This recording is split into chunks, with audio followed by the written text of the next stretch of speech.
balls and see these guys every day, and they're not arrogant and they're not overconfident, but they're loose. Yep. They're not tight, and that's what we want to see. We want to just see them using their athletic ability, going where they're supposed to go, and if they can do that, they're going to be okay. But it was good to see. I had a blast. If we could have just watched Detroit maybe put together a good defense, it would have been a better turnout, but it didn't happen. We might be waiting till retirement for that, right? Yes. Always a Lions fan, though. And a lot more we wanted to talk about. We are ready to go with the national anthem. The Lake City Marching Band is in their red and black traditional uniforms, and here is the national anthem. Northern Michigan sports leader, 93.7 FM The Ticket.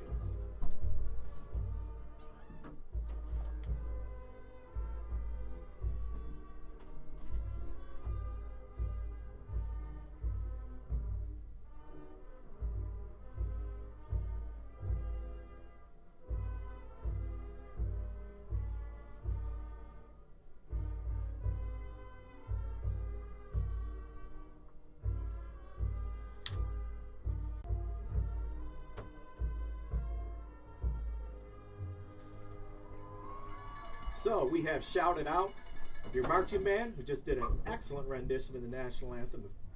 Teams have come onto the field waving the American flag. Shouted out a cross-country team that is slated, it's not over yet, slated to win possibly the Highland Conference if they run well this Tuesday down in Beale City. The volleyball team has had an excellent year, second place in the Highland Conference. And if we didn't get to it in the pregame, if I didn't, I did a bad job. This is essentially, I mean, if a crazy thing happens and Roscommon upsets Beale City, which would be an upset of the century, but this is a game for second place in the Highland Conference. It's these Everett Wildcats. I know some people from the community. I know some coaches, and I was talking to some people, and they really thought they had. And Sam Barron has to be the wide side of the field and do what he's been doing all year. And Everett is led by Pat Craven, who I believe, I could be wrong, is far and away the longest tenured coach in the Highland Conference. I think he's going on 17, 18 years. He's won a lot of games. Everett made the quarterfinals during that strange COVID year. They had a very good year last year, but they got kind of the rare, I don't think they even made it around. They drew McBain. They beat McBain bad in the regular season, but then got beat by McBain, I believe, in the first round of the playoffs last year. So this team has only got one loss. Lake City's got two, but this is for second place in the Highland Conference, and we are just about ready to kick it off. Everett is going to kick it off. They won the toss. Short kick, kind of into no man's land. It's picked up. Kunkel. Lake City's got it. Kunkel, who does not usually return kicks, got out to about the 40-yard line, but the penalty is going to force Lake City all the way back to the 16-yard line. So not the way you want to see the game start. Kunkel shotgun 4 wide to each side. Blair next to him. Handoff is to Blair, and oh my goodness, that is a big Everett Wildcat who just came in there and enveloped Dave Blair for It's a going to be loss. number 78, Alex Burhans, a senior. Did a great job from that defensive end position, and we just didn't have a hat on him, and that's what you're going to do if you don't block a guy. I think hands down the biggest player I've seen this year was week 1 against Sheboygan. They had a guy who was well over 300 pounds, and Mr. Burhans there, he ain't too much shy of that because that's a big boy who just came through. Totally unblocked for a 3-yard gain, or a 3-yard loss, excuse me. So 2nd and 13, not the way Lake City wanted to see this opening drive start. Huddling up, going a little deliberately, 2 wide out to the right. We got a tight end in there. Yeah, a little bit of a different look, and this is Kunkel going to run off the right side. Nothing doing for him off the right side. Probably got some positive yardage. Falls into the feet of Mike Dunn. Hope he's doing okay there. Got 5 yards on that. Yeah, that's that. Those wide runs, some kind of play with my depth perception a little. So nice pickup by Darren Kunkel. Sets up a 3rd and 9. They're actually going to give him 4. So most definitely not 4-down territory unless they can get it to maybe that 1-inch line. But Kunkel kind of do his Michael Vick and make something out of nothing. Kyler Murray, I'm dating myself a little there. I should probably call it Kyler Murray. But as you said, Steve, they had him pretty well contained. And so Lake City's going to be punting from their own end zone. New punter, I believe, this week. Brody Gothard is not going to be out on the field. He's going to be out in homecoming court, but not playing, which is a big loss. Bad snap is picked up, so disaster is barely averted. It's still pretty much a disaster, but it was almost a safety. And honestly, maybe you should have took the safety because the punter, I don't have the number, escaped out of the end zone, but only got out to about the 5 or 6 yard line. So Everett is going to be in business. Technically a turnover on downs, but it was a bad snap. Nothing the backup punter could do on that except save a life, and he did yeoman's work to get out of the end zone, and it's first and goal. Low, actually, it was a low pass, incomplete. Second and goal from the 8-yard line. We'll take it. No, there was on the first one. There wasn't on the Queen. A lot of kind of chess games going on here. Wallace keeps it, I believe. Good fake by him. And that is an 8-yard touchdown run by Preston Wallace. Yeah, he was completely untouched. So they might have been a little over-aggressive, kind of keying in on Hopkins. Hopkins hasn't been in the backfield yet tonight. 24, Graber has. And I was given a heads up. Yeah. Tanner Graber, I thought maybe he was more of a receiver. But I was thinking the same thing. And sometimes it's hard to see these numbers as it gets later. But Tanner Graber was in for those first two. And maybe Hopkins is hurt. Wish the best health for everybody, but yeah, that was Tanner Graber in there. For those first two plays, a 2-play, 8-yard touchdown drive for Everett, 6-0, and the kick will come.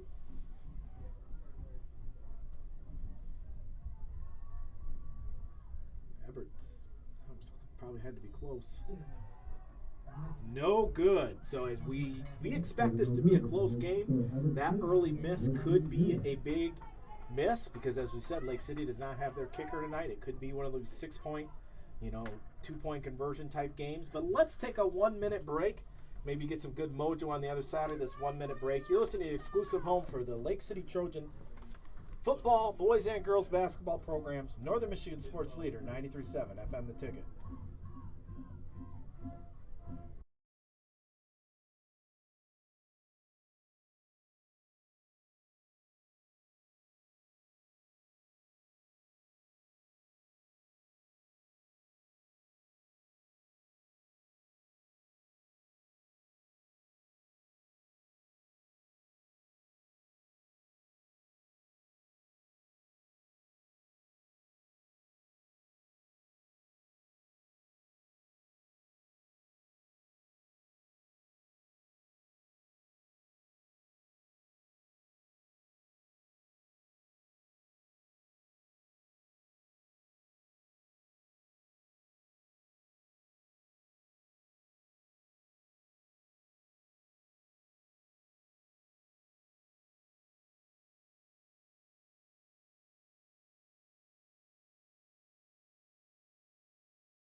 City's way, goes past Dane Blair, and so wow, Lake City has started twice. The first one was on the 15-yard line. This drive is going to start about on the 9-yard line. The kicker just kind of put up a knuckleball. Hit that wet ground, bounced around a little bit. Bounced past Dane Blair. Blair picked it up, and once again, did like the punter, did yeoman. It's an interesting formation. Blair is out a lot further wide than he usually is. I think that's because Kunkel was going to run and needs that blocker. Kunkel off the right side. That is a Fox Motors first down for Darren Kunkel.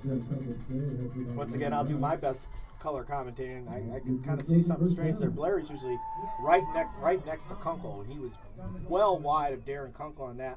Snap went straight to him, and a Fox Motors moved the chains first down. Darren Kunkel about 10 yards even off of the right side. And it's 10 yards exactly. First and 10 from the 20, and that drive started on the 10-yard line. Clock stopped as Kunkel run out of bounds. But boy, Steve, did they need that first play to get some positive stuff going. Kunkel's going to roll out to the right. Tons of pressure. He's in trouble. And throws it out of bounds. Not sure what the high school rule is. We can sometimes hear the coaching staff next to us. They want grounding. I don't know if it made to the line of scrimmage. We will take it. It got to the line of scrimmage, a yard past the line of scrimmage. So good play by Darren Kunkel, because that could have been a big loss, or the loss of down, the intentional grounding. But right now, what's impressing me is that Everett secondary is playing well right now. They've watched film because they got two guys over the top of Lane McLeod. That's Kunkel's number one receiver, and right now we're missing Gothard that settles in the inside behind those linebackers. So somebody's gonna have to step up a little bit here. So 2nd and 10 from the 20. 4 wide, 2 to each side. Kunkel waiting for the snap. Man in motion. That's been a money little formation for Lake City. Handed off to kept by Kunkel. Very late. That spread option or that read option. He read that very late. Kept it. Picked up positive yards, maybe about 5 or 6. Little wrinkle, we ran against McBain running motion one way to see what the defense does to that motion and showing the run back the other way. Yeah, and that, like I said, that was what changed everything in that dramatic McBain victory. As Steve said, they run motion to one side and they kind of run the opposite. Picked up 4, 3rd and 6. Big third down conversion. Lake City did, it's not going to be a 3 and out. They did get a first down in their first play, but it'd be nice to string together a catch by him. Next man up, and then Sam has the ability to do it on the offensive side of the ball. So it's a 1st and 10 from the 39-yard line, the 39-yard line of Lake City. Kunkel takes the snap. Pump fake. He's going to go long. He's got him. Great Not job sure what by that happened there, defensive yeah. back, number 3, White. Jacoby White. Great job, stride for stride with White. Another good job by Kunkel throwing the ball where only McLeod could go get it. Just great play on both sides of the ball. Good throw, good defensive play. You heard me pause a little bit there. I thought it might be a little bit of a back shoulder conversion. It looked a little short, but once again, can't say enough about this Everett defensive backfield thus far. There hasn't been much there outside of that Sam Barron first down through the air. Good play call by Coach Smith going for it after getting a big conversion. And Blair Matt right in the going to hole. get tackled behind the line of scrimmage. We're going to have a face I think mask we are ball. going to have a face mask. He kept moving his legs. That's what you refused to do. go down. Once you make contact, Why you you keep do it. turning those legs and make 3 or 4 guys take you down. And I think an Everett Wildcat might have got their hands on the face mask. Let's see. He's got some room, and he's got some first speed, down. and he's got the first down. That's a Fox Motors first down. Fox Motors of Cadillac move those chains across midfield into Everett Wildcat territory. And Darren Kunkel has got his run game working primarily off the right side, or the left side, excuse me. Not much has been going on the right side, but Darren Kunkel with a first down run. And It's taken you 7 weeks, but you now see it because you even said he's got the first down even before he had the first down. Yes, I did see it. Yep, you can see it now. I learned slowly, as my wife will He's so attest to. quick. Kunkel with a snap. He's going to keep himself. He's going to try that right side. There's a lot of pressure. And he's going to break a tackle. He's going to drag an Everett Wildcat. And he is going to pick another first down. And once again, that was all Darren Kunkel. Not much doing on that right side. He cut it upfield, broke a tackle, and then dragged an Everett Wildcat for 2 or 3 yards after that for good measure. What a play by Darren Kunkel. Right, good play by Darren Kunkel, but not such a great play on the read because Coach Smith's going to come back to that play and he's going to tell Darren, look, because you had your tight end wide open for about a 10-yard gain. He missed him and didn't see him, still made a positive play out of it, but they'll come back to that and he'll hit that tight end. So 1st and 10 from the Everett 36-yard line, 7.5 minutes to go. Pitch out to Blair. He's going to run to the left, and Blair gets stuffed. That's a tough 2 job there. We Wildcats had Schichtel, our freshman, trying to block out there, stalk block on his own, and he just didn't handle it that time. But if we get that block, then Blair's out there on his by himself one-on-one against the safety. So we'll figure that out also, and that's where Gothard would be. So Yep. we got a freshman in there where a senior would be playing right now. I thought he got something. They're not going to give him any gain. 2nd and 10 from the Everett 36-yard line, 7:05. And if you want to see points, well, I'll tell you this. With the way that this game has started, this was a drive that Lake City needed bad. Get some confidence and know that they can compete because it was not off to a good start.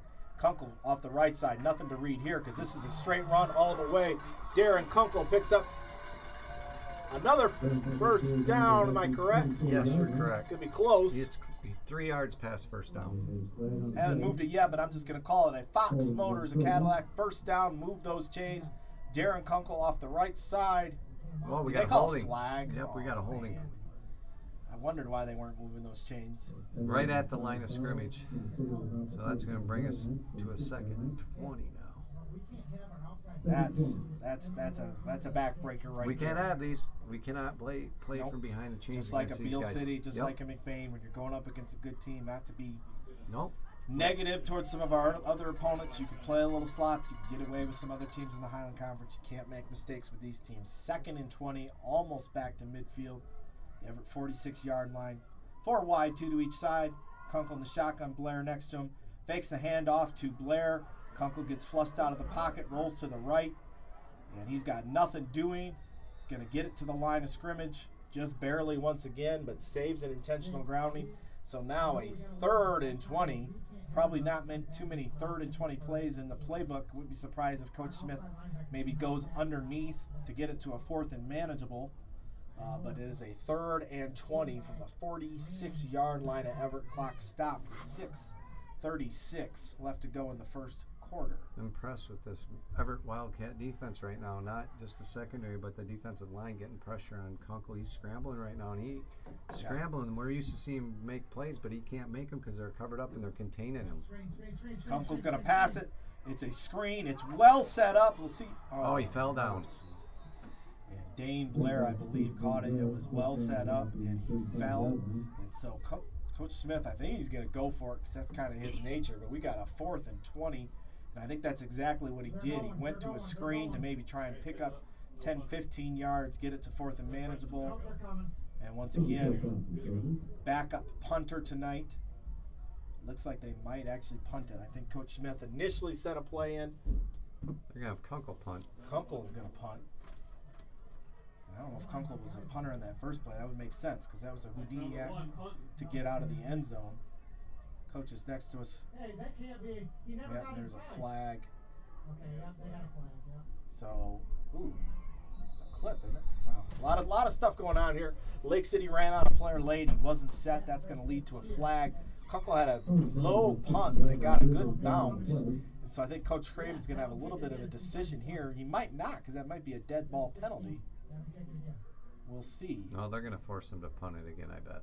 Seeing how low and maybe awkward that punt was from Kunkel, I think Coach Craven, if he has the choice or even if he doesn't, I think we're going to see a kick again no matter what. Because that was actually a pretty good punt by Kunkel. Everett would have started on about the 20. Yeah, they're going to set us back 5 line. yards and make us punt the ball again.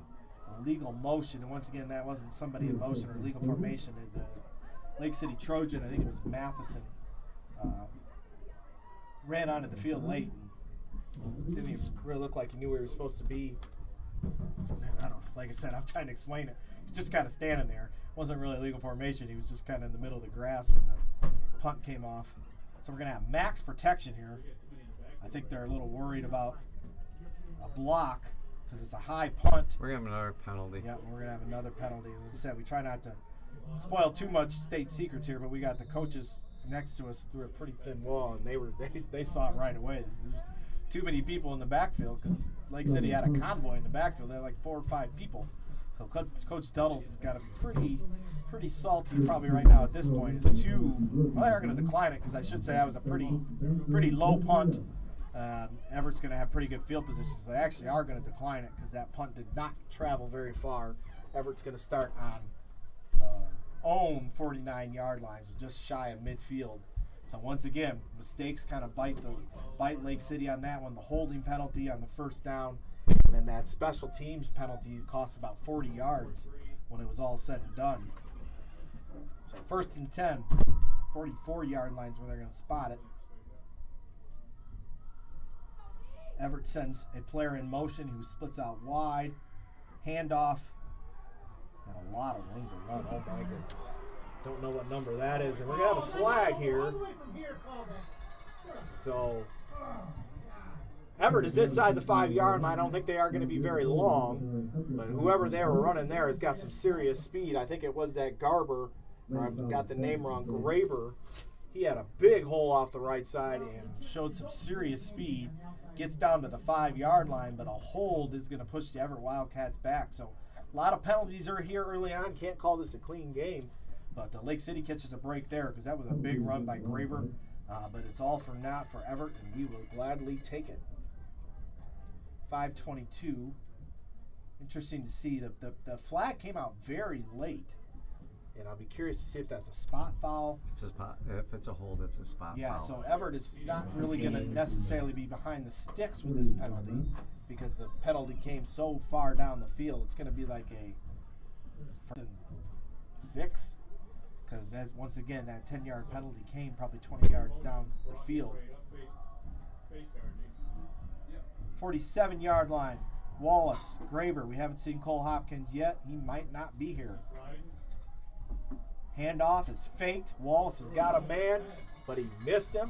So a good break again for Lake City. That was a Everett is putting it up a lot more than maybe we thought. That might be due to maybe the absence of Cole Hopkins, but that was a little slant that just went well over the Everett receiver's head. No reason to complain about a flag, even if they were on him. That was probably an uncatchable ball, so good defense there by Lake City. 2nd and 6, they're going to call it. 4:52 to go. Everett's going no huddle. I don't remember in the years of watching them if they've ever run tempo. So this might be, maybe they've 6-yard line. Wallace waiting for the snap. Man comes in motion. He's going to come back out to the backfield. And there is a big defensive play by Lake City. I think Everett might have confused himself a little bit on Tyler that. Brown coming from that defensive tackle position. He's small, but he's quick. He's fast.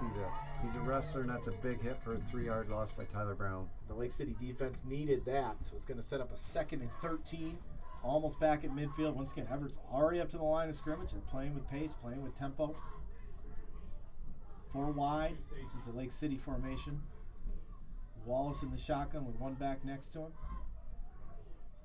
Back's going to move over a little bit. And Wallace is going to put it up again. He's got a man, a little bit of a flare screen to roll the dice. So, being on the Lake City side, I think we're definitely in 4-down territory. If you're tuning in and joining us late, Everett has a 6-0 lead. Man comes in motion, a little bit of a jet sweep, and that is snuffed out hard by the Lake City defense. Forces a fumble, waiting for the signal from the officials.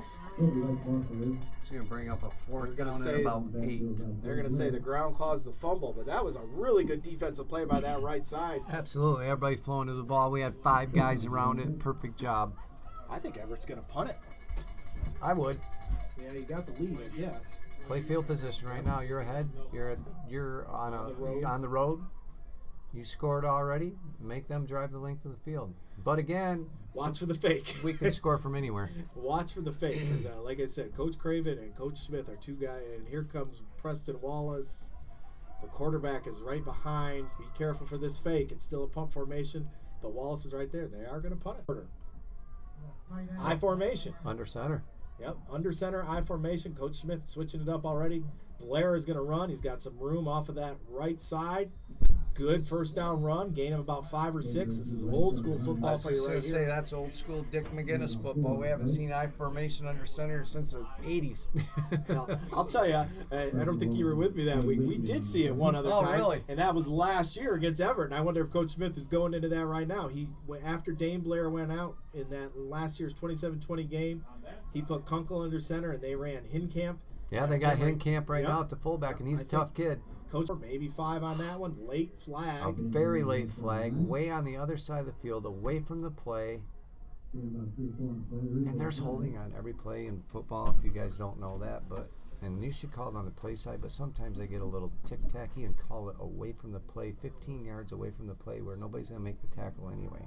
This is quite a conference. I'm wondering how late it was, if we might have maybe our first unsportsmanlike conduct, which unfortunately was a big part of the game last week. Officials are taking their sweet time. Yeah, they're going to call a hold on Lake City. I think they almost changed their mind because they talked about it forever. So Coach Smith, a spot foul that's going to put us behind the sticks now. It's going to be about a 2nd and 15. Probably. We'll see how far they walk it. Once again, a rare call, very late.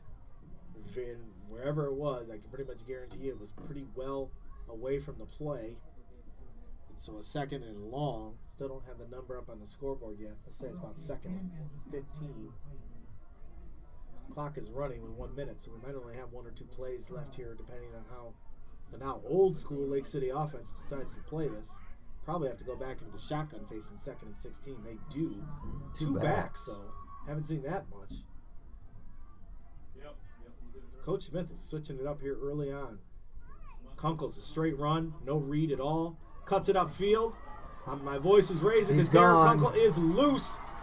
He is going to get caught, but right past midfield, a Fox Motors 1st down. An adjustment by Coach Smith. They went 2 backs, brought in an extra blocker, and a good read by Darren Kunkel. Ran it off the right side. He hasn't had much success off the right side, so a good move by him. And he has got so much speed. And Everett is just fortunate that wasn't a touchdown. But we are in the Everett territory. 33 seconds left to go. Another Fox Motors of Cadillac. First down, move those chains. 1st and 10 from the Everett 48-yard line. 33 seconds left to go. Good job by that right side of the line, and good job by Henkamp and Blair opening that little crease. All he needs is a crease, like you just said, and if he can find that crease and find green grass, he has a chance. Lake City's going to go back to the I formation. Give it off to Blair. Blair's got nothing going on up the middle. There's that big number 78. Burhands was in there, and that's a loss of probably 2 or 3. Yep, right now we are just not controlling the line of scrimmage. And I think Coach Smith wants to try and keep him honest by pounding it in there in the middle a little, but at some point you might have to consider that the outside might just be where it's at, and we are going to go to the quarter. And so we will take a 1-minute break. Highly competitive first quarter. Lake City dodged a few big-time bullets. They had a chance to be down big. At the end of one quarter, they are only down 6-0. But let's take a 1-minute break here on Homecoming Week, the exclusive home for Lake City Trojan football, boys and girls basketball. Northern Michigan sports leader, 93.7 FM The Ticket. Ooh.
But false start, not the way you want to see the second quarter start.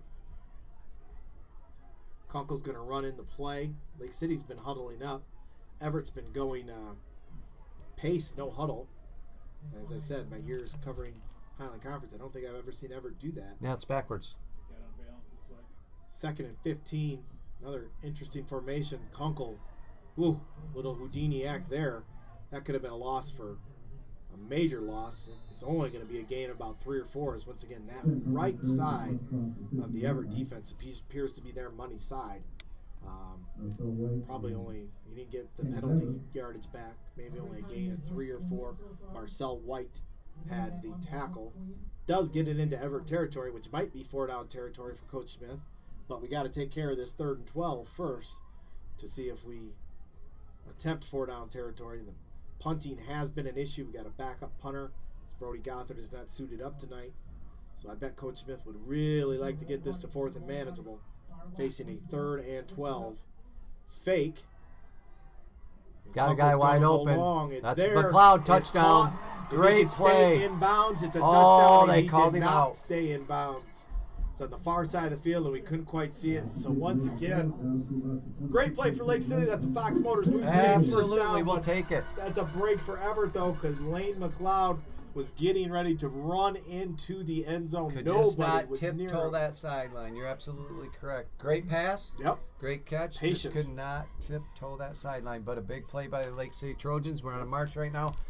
Big time to put one in the end zone right here. And once again, hats off to quarterback Darren Kunkel because, like I said, I don't know a ton about the game of football, but that was a patient play. There did not look to be much doing as he rolled off. No, he had to wait. He had to wait. That was a long pass play. Waited until it was open and got it there. But Fox Motors first down, moved those chains. Lake City on the 27-yard line of Everett. Kunkel hands it off. That's Noren. That's Noren. Yeah, Blair's down here to get a little bit of a breather. He's coming back in just a minute. But Noren ran hard last week. He's been running hard against Holton Lake, so give him some time, get him the ball too. And here comes Hinkamp also now. So. And he ran hard there, but unfortunately probably only picked up 1 or 2, if that. 2nd and 10 is what they are going to call it. 10:40, the clock running. Hinkamp's in now at that running back position. He'll line up in the backfield with Kunkel. I'm sure we're going to go our traditional offensive. 4 wide, 2 to each side. 1 back next to Kunkel, not Blair. Hinkamp. Kunkel waiting the snap. Fakes it. It's going to run off the left side. Makes a man miss, but doesn't make him miss enough. Holds him up long enough for the cavalry to come in and tackle Kunkel. Got it pretty slow there. We don't like to see that. Probably only picked up 3 or 4. Yeah, he's battling a little bit of a back and side problem. He took a big hit last week, and it was pretty tender. He was tender all the way up till about Wednesday, so he's not 100%, but he'd have to be really, really bad shape to bring him out of this football game. He's a competitor. 9:40 and the clock running. 3rd and 7, definitely. Wasn't sure about it last time, but definitely 4-down territory. Kunkel, shotgun. Fakes. He's in trouble. Oh, no, he's hurt. I'm not sure what happened there. He did the splits. And we've got people up here in the press box just groaning. So Darren Kunkel. Nope, he is in a world of hurt. That's a tough kid. But his ankle and his legs went away they're not supposed to go, folks. That was one of the more awkward falls to the ground I think I've ever seen. Clean hit. Wasn't anything. It was just like this. I don't know what happened. By the looks of it, I'd have to watch it again, but I'm going to say it's some kind of a hamstring injury. And the best way I could describe it to you is he did the splits. Tackled, yeah, and his legs went out from under him. He did the splits and fell down on the ground. He's going to get up rather quickly, which is good news, but there's no weight on that leg. No. It's either a hamstring or an ankle. Mercy. 3rd and 7. We'll see Tyler Atkins and Mercy. Darren Kunkel is not putting any weight on that right leg. I'll get an injury report from the sidelines and let you guys know that back home who are listening and watching it via stream what's going on. The only good news is that he did get up rather quickly. Sometimes when you see somebody really hurt, they're down there for a little bit. They pulled him up rather quickly. But as he went to the sideline, he was not putting any weight on that leg. And I still don't think he is. He's actually starting to loosen up a little bit down there. It's 4th and 7. I think Coach Smith is going to punt it. I think with the 2nd-string quarterback, Kunkel was also punting. So this is going to play a little field position game. 3rd-string punter almost nailed it right down at the goal line, but it bounces into the end zone. And so Everett is going to start on the 20-yard line, but with 8:58 to go, unfortunately, that's just the way football is played. Eyes are going to be on the sideline here for a little bit as Darren Kunkel is getting tended to by the training staff. Hey, we just got to play a little bit of defense, keep our offense in this game, and we can't worry about what's going on with that young man. And if he can't go, we'll have Tyler Atkins, who's played well at that backup position. He's the next man up. So. And psychologically, you talk next man up. I think it was a good move by Coach Smith just to punt it away there, because I think he's telling his defense, I believe in you guys. And we just switched our defense. We're in a 4-4 now instead of a 4-3. I think he's saying we don't need to do anything crazy here. Let's just play field position. Wallace keeps it up the middle, shoestring tackle. That's a good job by Teague Heltzel coming from that outside, in that linebacker position to save that. That's where they've been gashing us, is up the middle with that quarterback. And how you say his last name? Garber, 24. I think? Graber and the quarterback have been beating us up the middle. They haven't been beating us outside so much. So we sure take away that stuff up the middle. We should be okay defensively. And again, think about it. They only had an 8-yard drive for a touchdown. Yeah, we held them pretty much in check. So good job by the Lake City defense. See if they can keep it up. Handoff. I believe this is Graber. Yep. We don't see Cole Hopkins anywhere. And Graber picks up only 2 or 3. So it's going to be a third and 4, third and 3. Big play. Huge if Lake City can force Everett to a 3 and out. And once again, Everett is going pace. 3rd and 4, 7:55. Second quarter. Wallace waiting the snap. One back. Gives it to him. And good pursuit by the Lake City defense. I think they're going to get the first down. Really? Yep. I thought they had him stopped. They had him stopped behind the line of scrimmage. He broke a tackle and broke it outside. And I thought the defense had extended it enough, but picks up the first down, but not by much. So 1st and 10 on the 30-yard line for Everett. That was a good play by Lake City defense, but just not quite good enough. Wallace waits to snap. Once again, no huddle from Everett. Pump fake's going to go for it all. And what on earth was that? They had 2 guys in the same spot. And Everett is going to get a 70-yard touchdown catch. And the sad part about They ran a fake bubble screen and sent 2 guys on a streak down the left-hand side. Ran into each other, and one of them came up with the big play and the touchdown. Once again, that's just the breaks of the game. Sometimes I don't think, if you heard my confusion, I don't think I've ever seen anything like that. They were running side by side. Somebody ran the wrong route. If it was designed, which I don't think it was, if it was designed, it was brilliant because, like you said, the second receiver who was in the same spot almost shielded the Lake City defender who had a play on the ball, but it was caught by one of Everett's receivers. Pick a wildcat, and they took it in the rest of the way. 70-yard touchdown catch. And that's Coach Craven. You said he's not new to the game and where do you attack? Right where Kunkel would have been playing on defense. Everett's going to kick it. They missed the first one. Kick the second one. This one is good. So with 7:08 to go, the score is Everett 13, Lake City 0. Let's take a 1-minute break. Here in the exclusive home for Lake City Trojan football, boys and girls basketball, Northern Michigan sports leader, 93.7 FM The Ticket. Son of a gun.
Ready to have Everett, who has just taken a 13-0 lead, kick it off to the Lake City Trojans.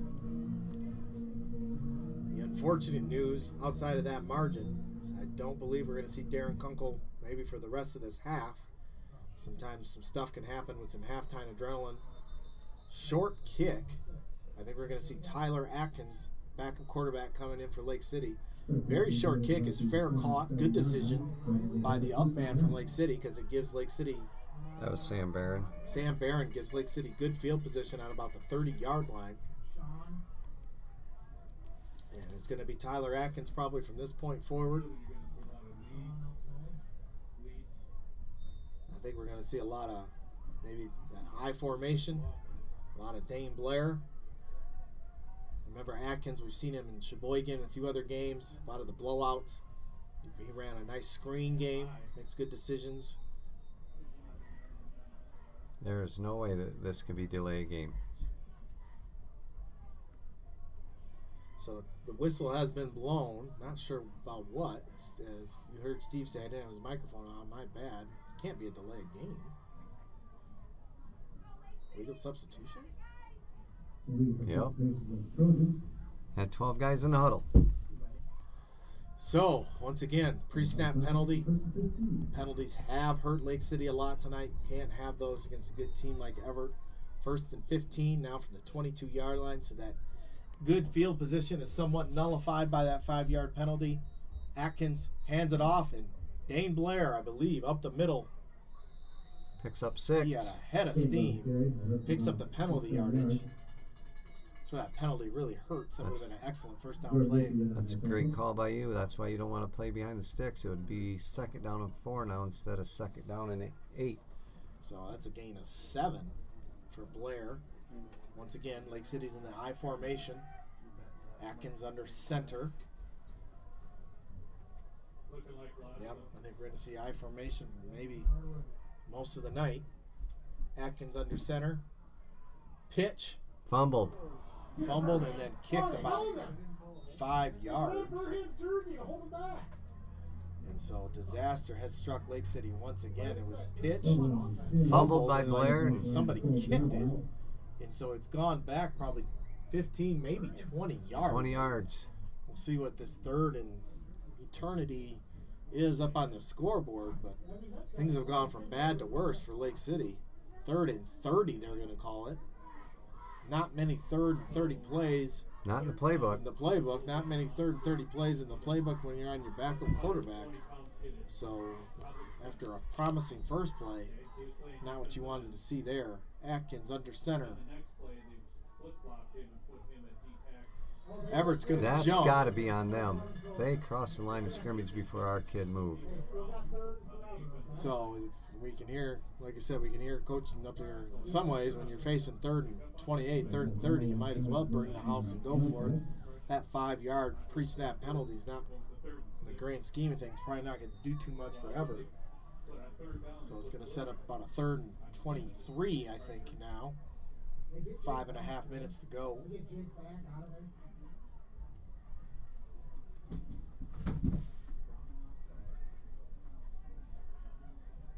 So 13-0, clock running, 5:22. 3rd and 23, Atkins under center, I formation. Hands it off to, I believe that's Blair on the right side. Nothing doing that time. And so Lake City's going to have to punt it away, now on their 3rd string punter, as Brody Gothard's not playing tonight. Darren Kunkel's just went out with an injury. So they need a good boot here as they are all the way back on their own 18-yard line. And I got to think at this point, if you're a Lake City defensive coordinator, Kyle Metzger, you know, you're really trying to keep Everett out of the end zone, keep that 3rd touchdown off the scoreboard, because if you're absolutely right, but he doesn't have to change anything. Nope. What did they score on? They scored on an 8-yard play, and they had one big explosive 70-yard play. They haven't driven the ball down to score. Wow, that's Lake City's 3rd string punter. I'd hate to see the first two. Excellent punt by Lake City. We'll try and get a number for that. So hats off to that punter all the way down to the 33-yard line. So that's a solid. That's a change of field position. Math's not my thing. That's a 70-yard boot right there. I thought you'd be working on your math each day of the week. Depending on where he stood. If he was in his end zone, that's where my math might be of. I can count from 0 to whatever that is. Be a 67-yard punt from the end zone. So 67 yards is what we'll call it. 1st and 10 for Everett. Man, Lake City needed that big punt. And we'll try and, I had to guess. I'm thinking that's maybe Matheson who's punting that away. Not sure, but we'll figure it out. Good work by that punter, because Everett, back in their own territory, could have maybe had it in Lake City territory. Wallace is going to put it up. It's going long. He's looking for White. Back shoulder is caught. So just as soon as I say that, Everett is into Lake City territory. Marcel White, senior receiver, caught it on a back shoulder run. Good defense by Lake City. Yeah, that was a good job by the receiver. McLeod. I mean, it was just a back shoulder throw, and White slammed on his brakes and come back and fought for the ball with McLeod, and White come up with the ball. So 1st and 10 for Everett into Lake City territory. Big possession here for the Lake City defense. Really want to try and keep Everett out of the end zone. Love to see a maybe We need a turnover here. turnover is what I was just going to say.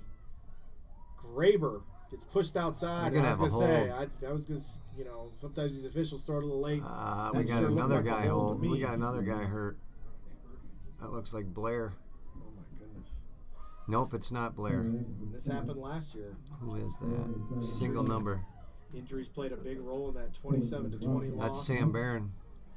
Who once again is kind of filling in for Brody Gothard, who can't play tonight. Sam's a big leader on that defense. He plays quiet games. He just does his job. You don't hear a lot of his name called, but he just does his job and is very disciplined. So that'd be a big blow to this defense if he can't come back in and play. And once again, to play the game of football, you're tough. But these are some tough kids that are coming out. So you know they're hurt. You know they want to play on homecoming night. So I think that is Sam Barron. So number 1, Darren Kunkel. If there is any good news to his injury, it looks like they're taping something. If there was something, That's his brother down there working on him. I think his brother's a PT in the UP somewhere, but unfortunately, it doesn't look like he's taping him to play. It looks like he's taping some ice on him, but we'll see. See what happens. But Sam Barron is now on the bench. He got up a little more under his own power than Darren Kunkel did. We'll be surprised if we see a little more of Sam Barron. But we've got it 1st and 22 as this penalty get off the medical watch and get back to the game. Everett 1st and 22, big penalty back into their own territory. Wallace takes the snap. He's going to put it up and just too high. That's good coverage, though, right there. That's good Yep. coverage by Norton. That's good coverage by McLeod. We had a little bit of a pass rush. He couldn't set his feet, and that's why he overthrew him. So, good job by that defense. Yeah, and Craven went deep into his playbook there because that was the first time I think we've seen him run over the middle. That had a potential to be a big one, but once again, hats off to the Lake City defense. They're the ones that made that play happen. 2nd and 22 from their own 44-yard line for Everett. Watch for a screen here. I would agree with that sentiment. 3.5 minutes ago, Everett 13, Lake City 0. Wallace waits the snap. Graber's going to move up to the right side. He fakes it. And We had him. And he's going to escape and pick up. We had him for a 4-yard loss, and he was just like a water bug, kind of like Kunkel. We just couldn't corral him and give him a crack, and he can go too. And why that's such a big play. It's not a first down, but I think it's going to allow Everett to go for it on 4th down. Should be 4th. Ford says 3rd. Nope, we had a 1st down holding, 1st down to 22, 2nd down, 3rd down. The board says 3rd and 7. The sideline says 3rd and 7 too, so I'm not sure what we missed.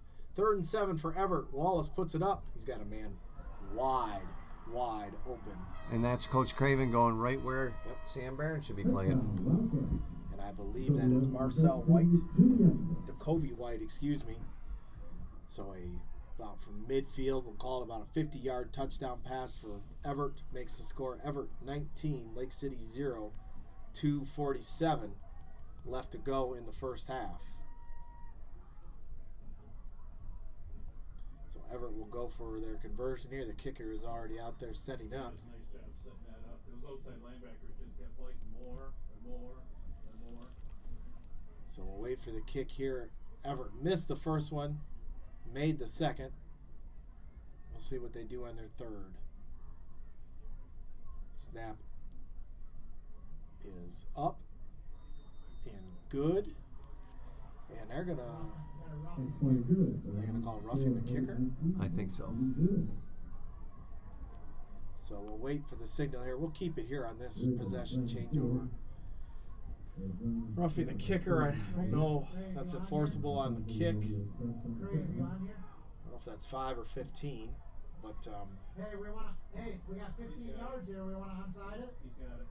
We want to onside it. We got once 15 again, yards. sometimes it's difficult when you're so close to the opposing coaching staff. You can hear what they're saying, and so without revealing any state secrets here, they're if it's 15, they've got an interesting decision. I think it's only 5. It did not look like a massive flattening of the kicker. But if it is 15, Everett would have an interesting decision. They could go into their bag of tricks a little bit without worrying too much about the field position part. I think it was only 5 looking at where they've got the ball marked. So I would not be surprised if Everett kicks it deep on this one. But once again, 2:47 to go in the first half. Score is Everett 20, Lake City 0. The Lake City offense, once again, onto their backup quarterback, Tyler Atkins. Probably not a quick strike type offense. So it might be just Everett gets the ball to start the second half. And they actually are going to move the ball up now. The official spotted the ball. I don't know why Everett, Everett picked it up and was moving it themselves. Once again, I think there was just confusion on whether or not it was a 5 or a 15 yard. So it is just a 5 yard. So 2:47. See if the Lake City offense can find some lightning in a bottle here. Maybe go into a bag of tricks. Maybe get a little bit of trick play. Because once again, it would be ideally Lake City gets some points on the board. Because as I said, I believe Everett does get the ball to start the second half. A little bit of confusion on the Lake City sideline. Hopefully we don't have 12 guys. We got 11. Onside kick. Oh, get on the ball. No signal yet. Everett thinks they have it. I don't think it went the appropriate 5 yards, but I Go think 10, and it did. I wondered if Lake City touched it. I couldn't quite see on that far line. But no instant replay at the high school level, so it's over. Everett's got the ball. 20-0 lead, 2:43 left to go in the first half, and you better believe they're going to put up their foot on the gas here and try and score quickly. Lake City scrambling a bit, running some guys on late. Wallace in the shotgun, 4 wide, 1 back next to him. Staying back. Wallace rolls out to his right. He's going to throw long. Well defended by Lake City. I think that was McLeod who was back there. Nothing doing on that. Good defense by McLeod. 2nd and 10. Everett is already in Lake City field, on the Lake City side of the field with getting the onside kick.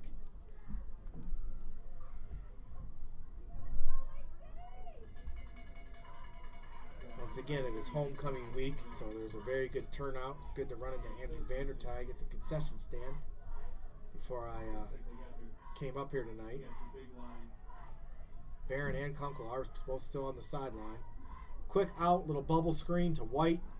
Jacoby White. Jacoby White gets the outside, forced out of bounds. It's going to be an Everett first down. Noren did a good job to get out there and get that tackle. If Noren doesn't make that tackle, we might be talking about another 6. And not making any excuses, but we look a little confused out there on the defensive side of the ball right now. And it's probably because you're down a linebacker and a safety, and that's kind of and your defensive end. So three of your best players are on the sidelines. But hey, next man up, and those guys practice all week. So let's see what we can put together here. Everett just outside of the red zone, 26-yard line. Wallace, quick out. Tackle is broken, but big stick there by the Lake City defense. Knocks the Everett runner for probably only a gain of maybe 3 or 4. That's a good pursuit by that secondary right there, and the linebackers on that play. So 2:10, clock continuing to run as the Wildcat was tackled inbounds. Only a gain of 3, so nice play defensively. 2nd and 7 from the 23-yard line of Lake City. Wallace waits the snap. Back moves over to his right. Wallace with a little delay. Little counter, backside, Nice great defensive job play. staying backside linebacker and making a big play right at the line of scrimmage. Don't have a number on that, but that was a man-on-man tackle. Yep, that's one-on-one, mano-on-mano. That's what you like to see. It's going to set up a That third. was Haycamp. Yep, it's going to set up a 3rd and 7. That's good. It's definitely 4-down territory, but see if Lake City can, like you said, keep kind of calling for it. See if the mojo can hit. Get a little bit of a turnover. Graber moves over to the right next to Wallace. Wallace is going to roll out to the right. This looks like a run all the way and nothing doing. It's a good job by Official threw Tyler a Brown. flag. Right at the tackle, and I don't know what he can call on that. It's not a horse collar. I think it's a hold. Yes, holding. So, interesting decision here Take for it. Coach Smith. You got to take it, Yeah, put you him gotta behind the take it. sticks, and instead of a 4th and 7, it brings up a 3rd down and 17 now. Once again, with the Lake City offense sputtering just a little on their backup quarterback. Got to get a pass rush here. Yep. You got to take whatever you can get. Tyler Brown in there. Yep, don't be surprised Tyler Brown gets a good pass rush here. 3rd and 20 is where they're going to mark it because it's a spot foul. So this is 3rd and extremely long. Everett has been very proficient tonight in the passing game, however. Graber goes over to the left side this time. Wallace gets the snap, fakes it. He's going to put it up. Got a guy. And that is a touchdown. A 34-yard touchdown reception. And nothing too fancy going on there. Just a straight out.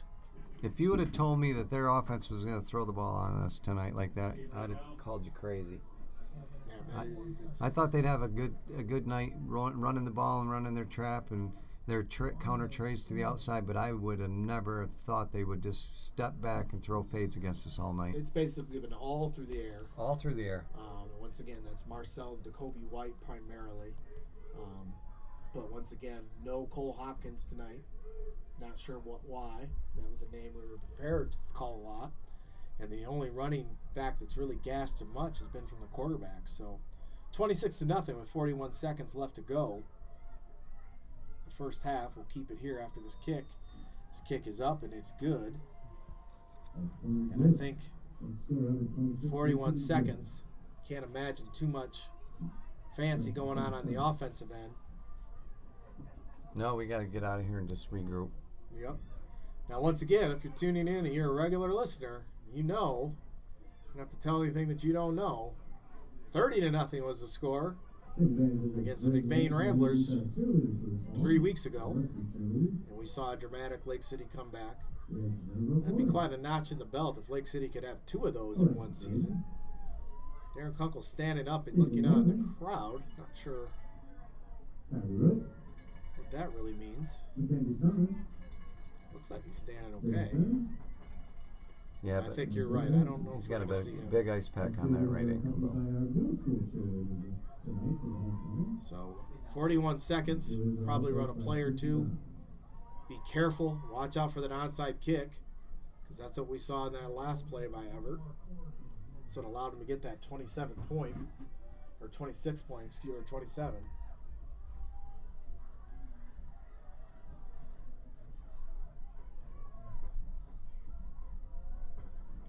So Everett will kick it away.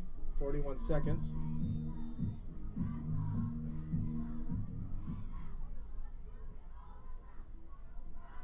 High kick. It's going to bounce. Picked up. I think that's a lot of speed there. Where that was, running off the right side. Decent little return. Gets it out the 35-yard line. At full strength, you better believe you probably see Coach Smith go for it a few times down the field. He still might, with 35 seconds left in the first half. So once again, doesn't have terrible field position. That's Tavin Miller with the return. Field position has been big in this game. Lake City started off with 2 poorly fielded plays, starting way back in their own 10-yard line. They're going to start about the 36-yard line. We'll see. Atkins, they're going to put him in the shotgun, I think, for the first time since he's come in for Darren Kunkel. Atkins takes the snap. It is the jailbreak screen. We've seen him run that very well. Snuffed out quickly by Evert. only going to get back to maybe a gain of 1 or 2. Tackle in bounds, and the clock will continue to run. So this will be an interesting decision by Coach Smith. Do you want to roll the dice and try and go for something long, or just get into halftime? And I think he's going to just try to get into halftime and regroup with these kids. And he's going to call a timeout with 5 seconds left to go. And once again, there might be a little bit of a psychological game going on. You can't take the timeouts with you. If you got one, you might as well use it. I wonder if Coach Smith maybe is going to pull his guys over the sideline and do like a pre-halftime speech here and say, hey, 5 seconds, we're going to run a deep out. We're going to try and get a touchdown. I believe in you guys. We're going to run what we would run with our first unit. And it's a peculiar timeout by him, but I can only assume maybe that's a little bit what he's doing is trying to get a 2-part halftime here. Tell his guys, don't turn the ball over. Let's not do something crazy. But let's try and get some yards here because this game's not over. If any program knows this game is not over, even though 27-0, it's this Lake City program. So they've already got a 30-0 comeback in their back pocket this year. Darren Kunkel's going to head to the sideline a little early, or head to the halftime. As we've said, unfortunately, on homecoming night, I think his night is pretty well over. I think Bergham's going to contribute. At this point, hopefully not his season. He looks to be walking pretty gingerly. Atkins takes the snap. He is going to put it up. He is going to go long, and it is going to be intercepted. We'll see if Everett can mount some type of return. That's an illegal block that they just threw on our kid. And Everett is running. They've broken a few tackles. And so we saw a few illegal blocks there, to be bluntly honest with you, but Everett is tackled, did not get it to the end zone. There is a flag in the back. That's going to be on Everett, though. I think you're correct.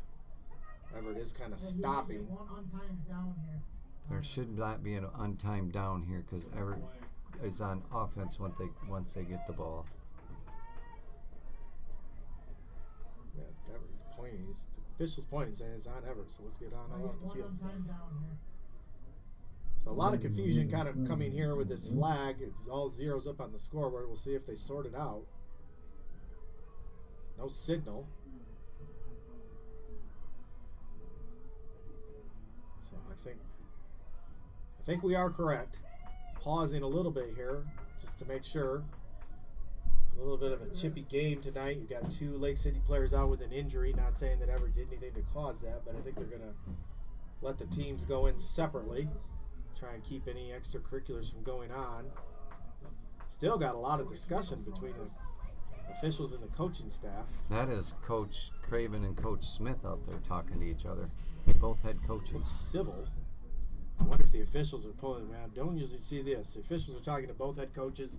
As I said, Everett went in solid 30 seconds before Lake City. I wonder if the officials are talking to the coaches saying,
Disconnected.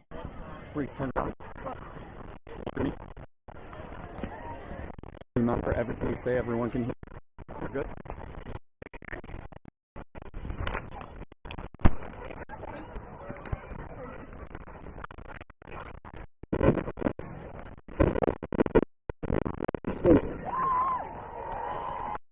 Disconnected. Connected.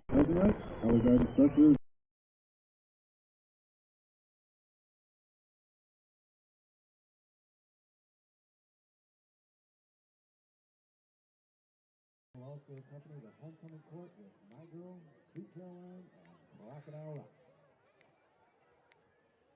Set. 1, 2, ready, and.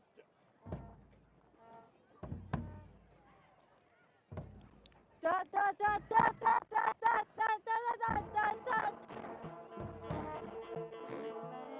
Don't speed up, classes.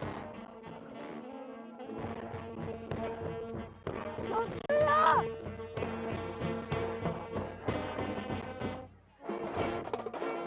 Here we go. Good job.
No, I got it. I got it. Drums and bones and beds. Up to the back.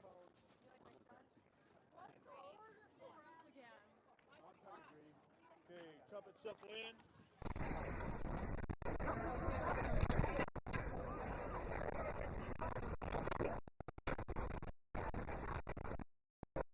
Disconnected.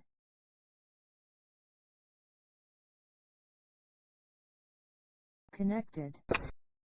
Go. Right here, 44.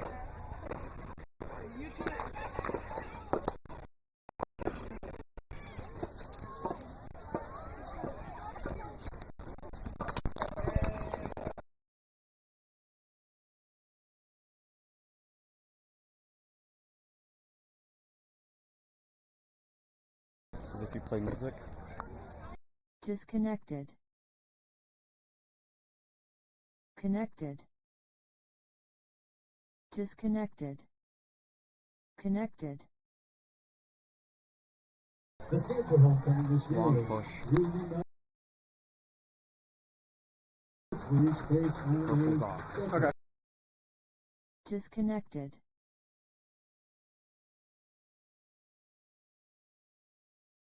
Connected. The seniors chose the 60s. Disconnected. The freshman. Back to the seniors. Go to the sophomore. So congratulations to the winning junior class. Must have been that dummy on the team window.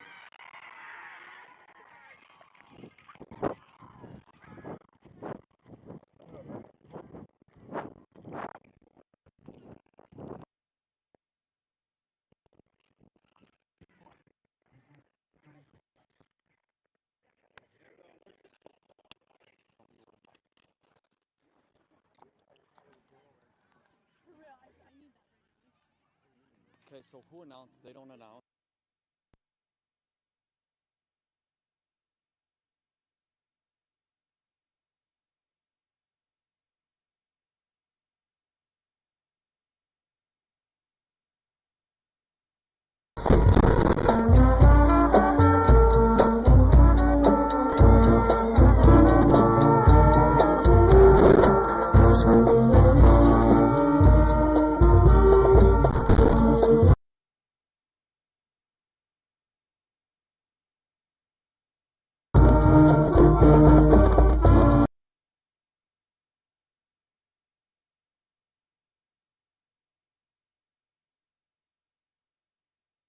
Disconnected.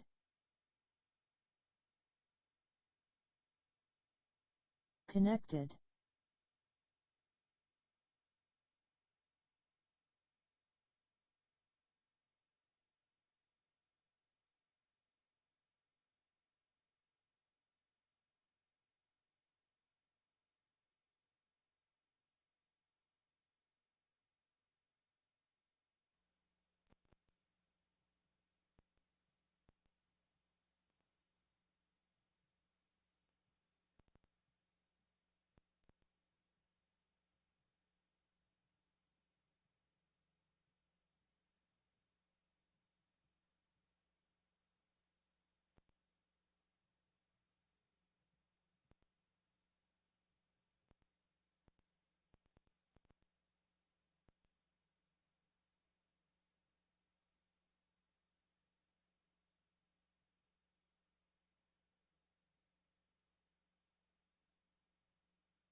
Homecoming King and Queen candidates. First up are Taryn Miller and Brody Gothard. Taryn is the daughter of Corinda Winkleman and Casey Miller. Taryn enjoys spending time watching movies and hanging out with friends. She plans to become a successful dietitian. Brody is the son of Brad and Sarah Gothard. Brody enjoys playing sports, being outside, and spending time with friends and family. He hopes to live the life he's always wanted. Taryn Miller and Brody Gothard.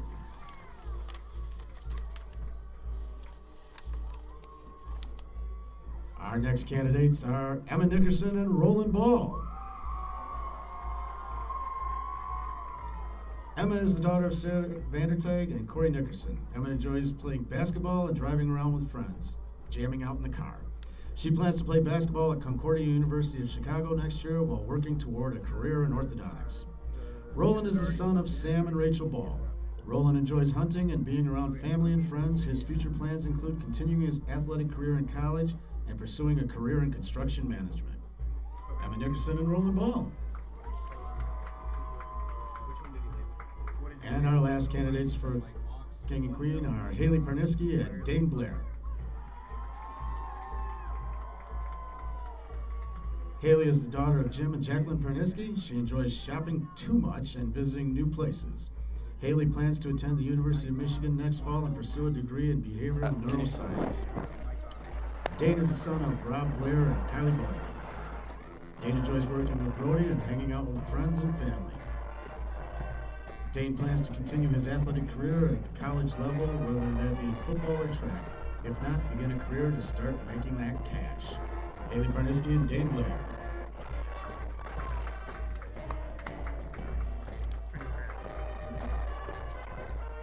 And now we'd like to present our 2021 Homecoming King and Queen, Kara McGinnis and Oakley Barger.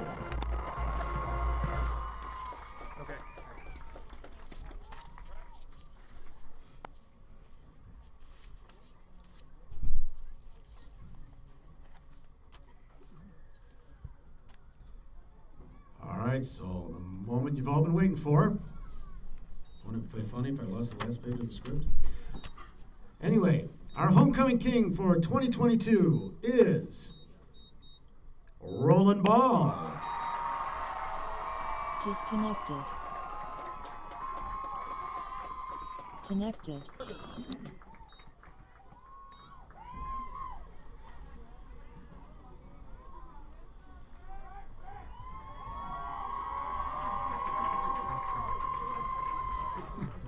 And your homecoming queen for 2022 is Haley Parniski.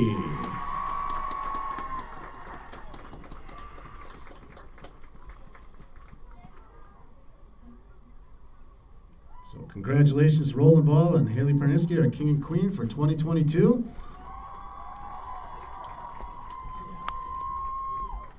The homecoming festivities for 2022 will continue with a semi-formal dance tomorrow night at the high school gymnasium from 8 to 11 p.m. The student body of Lake City High School would like to say thank you to everyone who contributed to the success of homecoming. Thank you to our student council members, the Sheriff's Department, Fire Department, class advisors, parents, staff, and cheerleaders for all their work and support. Again, let's have a round of applause for our entire homecoming court. And for our new king and queen, Roland Ball and Haley Parniski.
Disconnected. Connected.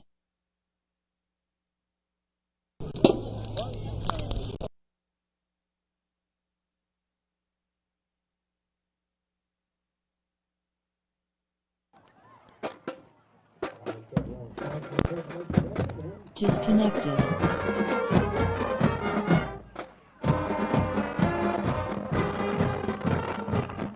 Connected.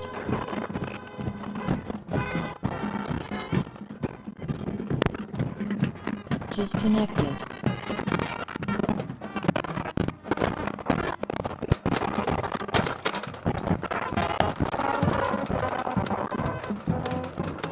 Connected. Disconnected. Connected.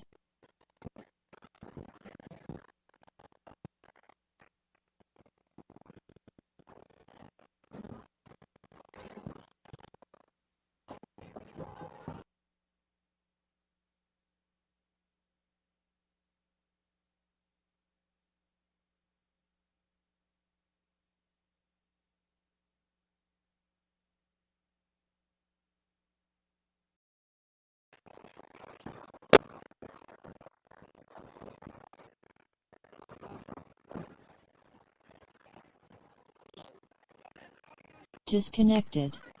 Connected.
It's a little bit of a personal accomplishment to his mantle, if you want to call it that. Probably go above the fireplace for a year. He won the homecoming king.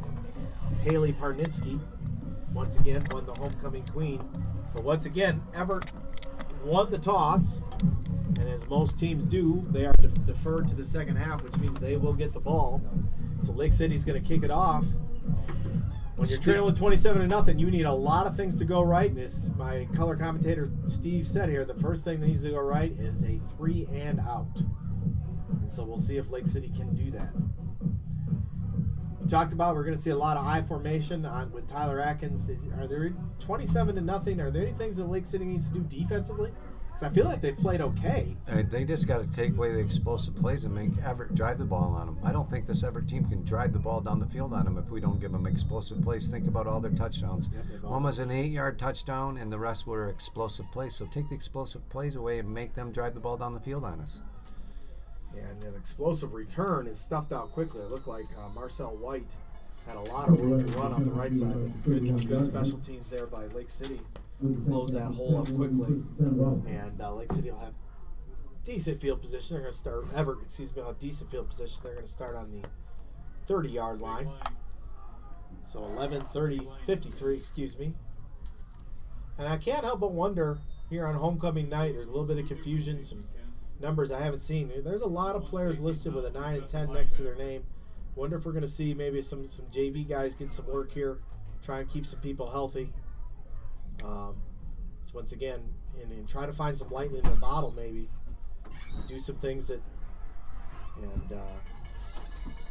that's first mass down for confusion Everett. on our sidelines right there. We had 10 guys on the field.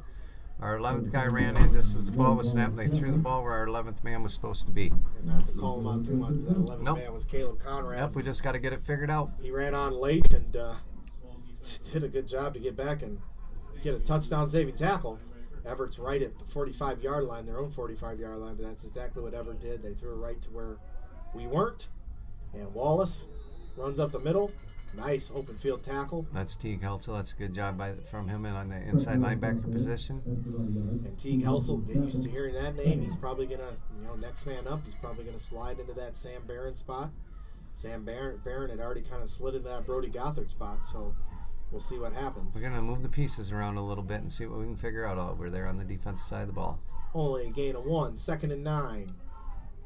Graber moves over to Wallace's left. White comes in motion. Backwards pass to Marcel White, who cuts it upfield, and he's got a step, and he's off to the races. And we said we couldn't have any explosive plays, and that is an explosive play. That is a 54-yard touchdown reception for Marcel White. Just a little Kobe White, I believe. just a little wide receiver quick out, and that was Coach Craven going in the trick play just a little bit. It wasn't like a flea flick or anything, but it was definitely a look they hadn't seen.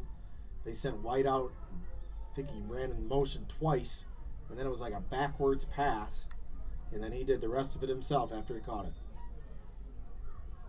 Making the score, Everett 33, Lake City 0.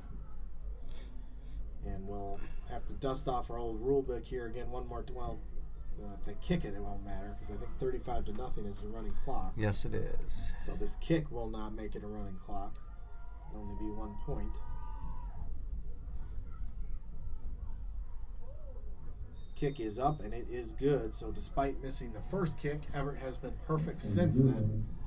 Makes the score Everett 34, Lake City 0, 10:46. So we needed a 3 and out, and instead we got basically a 3 and a touchdown. Yeah, that's not what we were asking for. Yeah, that's a touchdown on Everett's third play. And once again, I think you did a good job of saying, didn't have much doing up the middle. Stopped them on the first 2. And then once again, those just big plays, those gash plays. Everett's got a lot of speed. They get their guys out in space, and that was what they did there. So they'll be kicking it off to Lake City. I think almost at this juncture, this is now officially a deeper hole than Lake City has faced all year.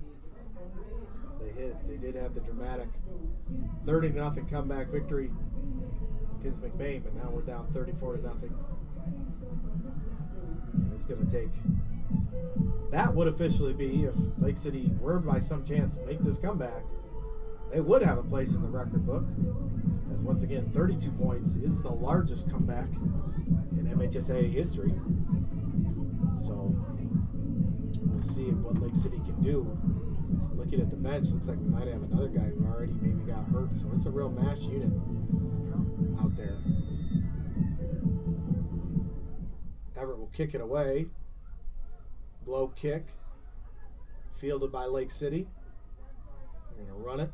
Pick up about 10 yards on the run. Ian Norton will return up to about the 35-yard line. Stopped made by Lucas Johnson. So it'll be a 1st and 10. Looks like they're going to start on about the 36, 37-yard line, their own 37-yard line. And homecoming week, I think with not getting the 3 and out that you needed, now being down 34-0, it's the dreaded P word here. We're just playing for pride. Yep, got to get a little bit of positiveness going on right now. Because I hate to, didn't want to talk about it too much till hopefully next week with the 6th win up there. We got to start thinking about the playoffs now. If Lake City's fortunate enough to get in at maybe 6-3, maybe 5-4, at this point, you got to kind of start thinking about some things that could work and build some confidence in your guys, and not let them get too down. A jet sweep is run to the outside. Yeah, that's big number 78 again. He's been all over the place tonight from that defensive tackle position, and he's just a big boy. Yeah, he's like a Mack truck. Alex Burhans is his name. Good football player. Yep. We set up a 2nd and 11. That's a heck of a play by a big kid like that to run down the jet sweep on the other side of the... Yeah, the very first play of the game, he came in there looking virtually unblocked. Maybe he was attempted to be blocked, and he's just that big. But they got some big boys up front there, the Everett Wildcats do. Atkins in the shotgun, 2 backs next to him, maximum protection. Takes a snap. Atkins is going to put it away. Got a guy. As a man, that is what you want to see. No, get out of bounds. And it Thank does go out of heavens. bounds. So what we had there is a big, long pass play. To McLeod, and who was McLeod tucking fumbled it away, and the guy from Everett come and swatted Yep. it like they're taught. And thank heavens it hit It was almost like McLeod's. a basketball play because it was just bouncing out of bounds and they were trying to save it. Yep, thank heavens it hit his knee and got us another 6 Picked up- yards yeah, and a picked first up another down. few yards. So that's a Fox Motors, a Cadillac. Move those chains, and you like to see that for Tyler Atkins. Yeah, good job by that line. Good throw by Atkins, set in the pocket, and found McLeod coming across the middle. So a good play right there. This is how you come back for 34-0. Piece by piece, brick by brick, whatever cliche you want to use. See if Lake City can keep some momentum going here as they've just picked up a Fox Motors first down. Atkins in the shotgun, 2 backs next to him. A little bit of confusion in the receivers. 2 wide, so maximum protection. There's and Blair. off to Blair. Looked like there was a lot there. It closed up quickly. He does get positive yardage, maybe a gain of about 3 or 4. So We'll take 4. Yeah, could have been a lot more. It looked like that was a big hole. So the offensive line is doing some work. And I think that Everett backfield that's got a lot of speed closed up that hole quickly because that had the look of maybe a 10, 20-yard run there for Dane Blair. Ends up only being 3. Would have took 4. Nice to get 3. 2nd and 7 in Everett territory. Feel like we haven't said that in quite a while. We'll see if Atkins can get things going. 4 down territory.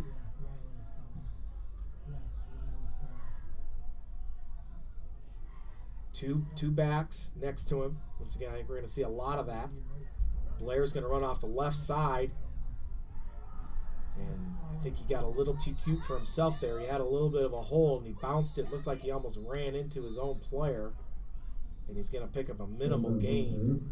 He could have kind of, want to criticize young men that are playing their heart out. So he could have kept it going upfield. I think he had a little bit more room than he thought he did. And they're going to call him for no gain. 3rd and 7. Most likely 4 down territory. You never know. Kind of second offensive unit, what Coach Smith will decide to do. He's going to stick with 2 backs, 1 tight end in. Once again, kind of maximum protection.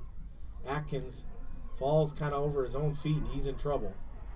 And I think we're also going to have a hold on Lake City. So Coach Craven, I bet we'll take the penalty yardage. Maybe I don't know. I think he'll take the sack and still be in was a 4th sack. and It'll 12. still be 4th and very long. Yeah, it's a hold. I Wait would for the official signal. decline it. What's the call? You never know. Decline it. It's gonna be 4th down. It is a hold. Declined. I think they took it. Nope, they declined it. Lake City's backing up probably a little too far. Now they're coming up a little closer. So I think Lake City thought they might take it. But they did decline it, so it's going to set up a 4th and 12. 4th and 12. Okay. Yeah, they're going for it.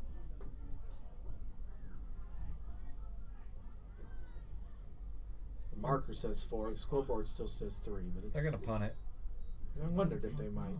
Yep. They got a big play. Yep. Built maybe a little bit of confidence. Try and play a little bit of field position. And the outcome of this game is probably somewhat decided. Be on the line of scrimmage. Work on a few things. A lot of confusion still here, special team wise. No flag. That's a good punt by Teague Helsel. Teague Helsel, who's been doing a good job as the 3rd string punter. Once again, you heard that right.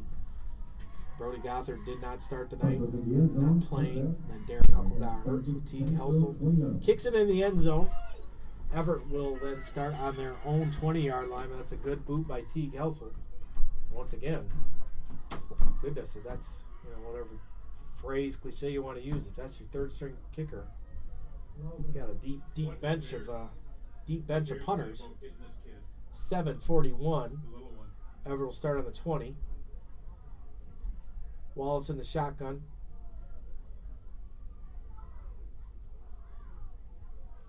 Graber next to him to the right. Takes the snap, handed off to Graber. Punches through the lines, only going to pick up probably 3 or 4 once again. Cole Hopkins was a name we were expecting to call a lot tonight. Hasn't played. It's been Ethan Graber. Tanner Graber, excuse me. Yeah, he's been running the ball hard tonight.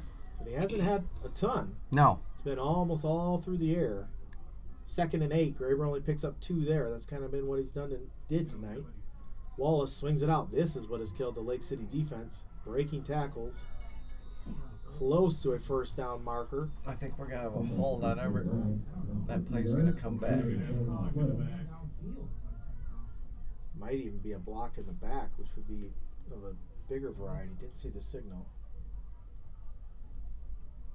Of course, Lake City will take it, as that was a positive play by Everett. Well, penalties going Lake City's way here early on. They did have a penalty on their first drive, Lake City did, but Everett declined it. So this is going to be a 2nd and 18 maybe? 13, yep. So that was a little bit of a spot foul then. Must have been a lineman getting a little anxious out there. You can just see the confusion in our kids without those Yeah. leaders out there. There's want to be as positive we can, but there's a lot of running around, a lot of confusion out there. A lot of young kids out there on defense right now. Everett fakes it. Wallace going to put it up. He's got a man. It's caught. And we got a track meet now. And I think Everett is going to win that track meet. Go for an 83-yard touchdown. And I believe this was Marcel White. And as we said, these boys are playing their hearts out here, but there's just down 3 of their top defenders. There was a lot of confusion there. Looked like there was a lot of stuff going on the near side of the field, and they went to the far side of the field where there was man coverage, and to the house for Everett, making the score Everett 40, Lake City 0, 6:32 to go. And Everett will be trying to kick it once again. We'll see what the running clock rules are. It's going to be a running clock now anytime after 35 points. So after this kick, we'll take a 1-minute break because those running clocks can sometimes wreak havoc a little bit on getting in all my sponsors. So we'll take a 1-minute break after this kick. We'll take one at the quarter, and I think we'll be okay.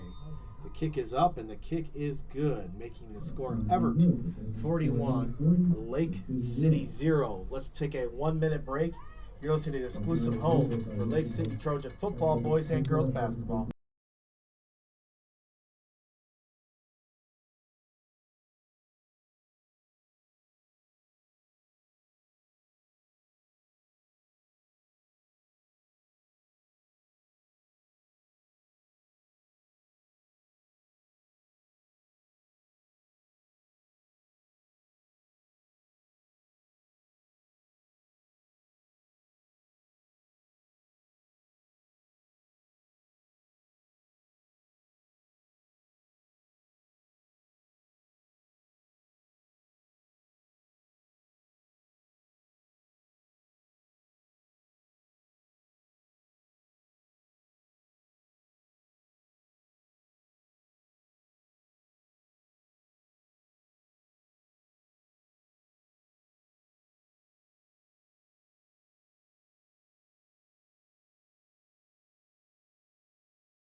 is mishandled.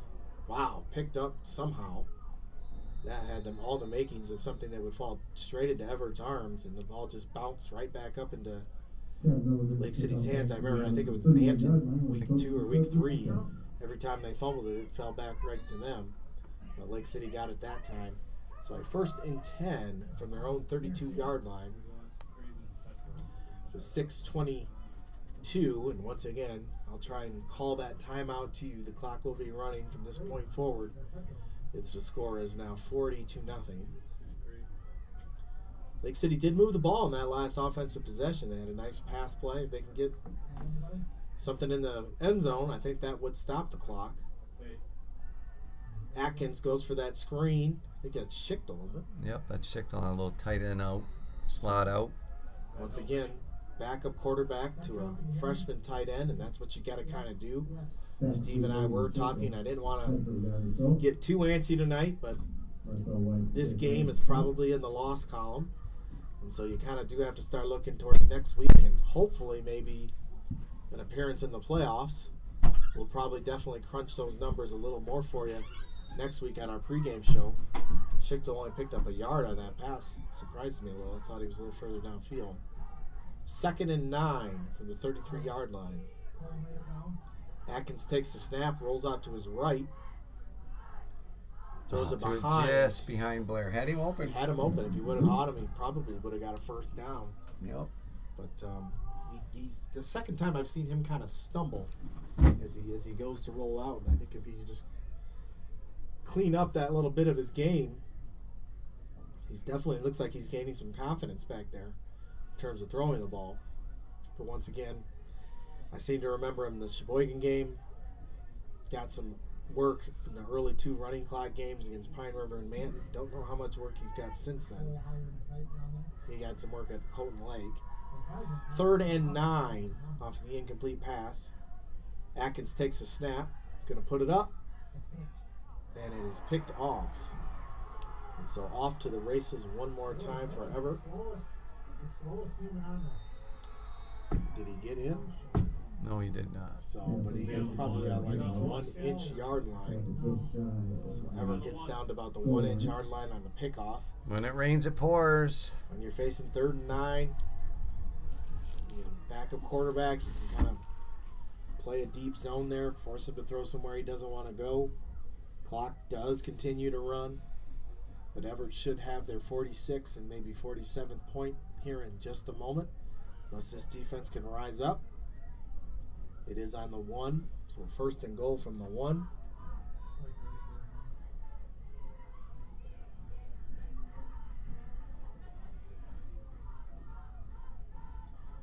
Wallace waits for the snap. Graber goes out a little bit. They hand it to him, and he gets in. So that's Tanner Graber in from 1 yard, making the score Everett 46. That score does momentarily stop the clock so they can do the kick. We didn't even see that against Houghton Lake. They just kept that sucker running. But Everett, who missed their first kick, has been perfect through the uprights since then.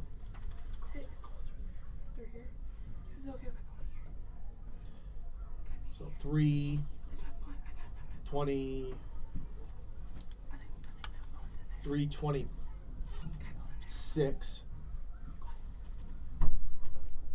Kick is up and it is good, making the score Everett 49, Lake City 0. So that's score Everett 47, Lake City 0. 40, my math wrong?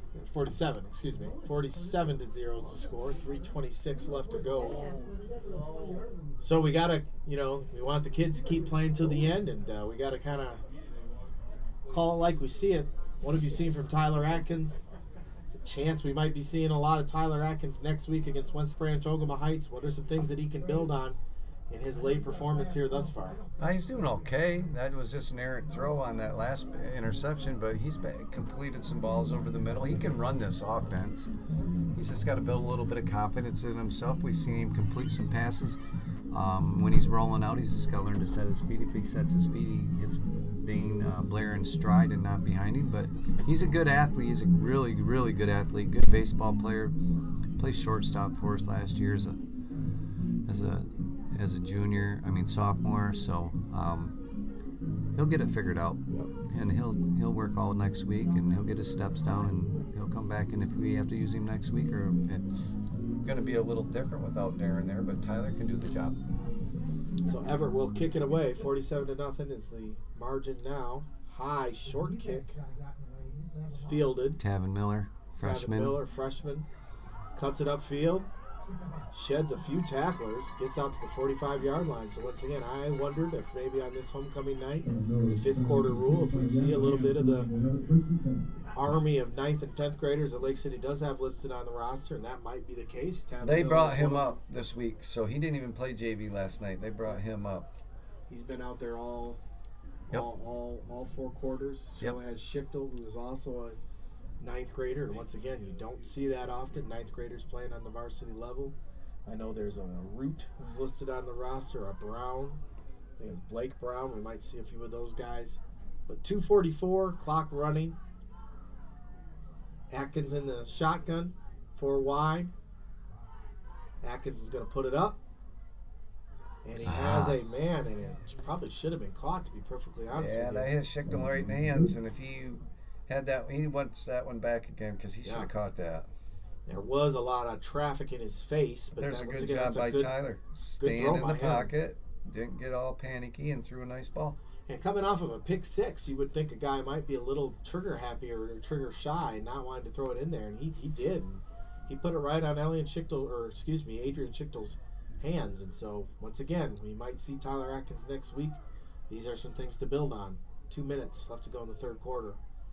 Hand off to Blair. Blair off the right side. Ton of room. Dane Blair, the Dane train left the station in a big way there. Probably a gain of about 30 yards for Dane Blair down to almost the red zone. That is what you want to see, building on some things that they can maybe do next week. Dane Blair with a huge head of steam off the right side. So once again, you got to kind of take the victories where you can get them tonight. And that's a definite victory for the Lake City offense. That's a Fox Motors first down. Fox Motors moved those chains. 1:20. Clock continuing to run, as it will for the duration of this game, most likely. Atkins takes the snap, gives it back to Blair. Blair goes off the right side. This time, nothing doing on the right. Blair got all the way down to the 22-yard line on that last run. This is probably going to push him back a few yards. I don't know if he got back to the line of scrimmage. They dropped the ball right on the 22. So a gain of nothing. Blair's going to take a little bit of a break because, once again, that's a solid 30, 40-yard run that he had just a minute ago. 2nd and 8. I just wanted to let you know the Big Rapids Pioneer published an article with my name. Atkins with a quick out. Has a man in space. Is that Schichtel? Yes, it is. Nice work there by the freshman. And he's going to get hit out of bounds. Kind of a late hit on number 24. It's probably where Schichtel's at. He's another Fox Motors first down, I think. And where he was hit. He's going to put the ball inside the 5, I would think. Well, probably, yeah, because there could be a halfway distance to the goal. Because it's a 15-yard penalty on the late hit. So once again, this is some stuff to build on. Tyler Atkins picks up another first down with his arm, finding Adrian Schichtel. Once again, if you're West Branch Ogama Heights and you're scouting, there's probably not a lot of film this year on Atkins to Schichtel. Atkins being the backup quarterback, Schichtel not even being on varsity when the season started. So that's what you got to kind of do. Find some new connections, find some new things that might work. I think it's on the 5. I think Steve was correct. Should be a first down. There he is. First and goal from the 5. Atkins runs off the right. Not much doing there. He's tackled. That'd be a roughing the passer in the NFL. Nothing dirty there. Just a little editorial comment on my feelings on the NFL. And that will wrap up the fourth quarter. Sorry, the time, as it tends to do on these running clocks, got away from me a little there. Let's take a 1-minute break here on the exclusive home for Lake City Trojan football, boys and girls basketball, Northern Michigan sports leader, 93.7 FM The Ticket.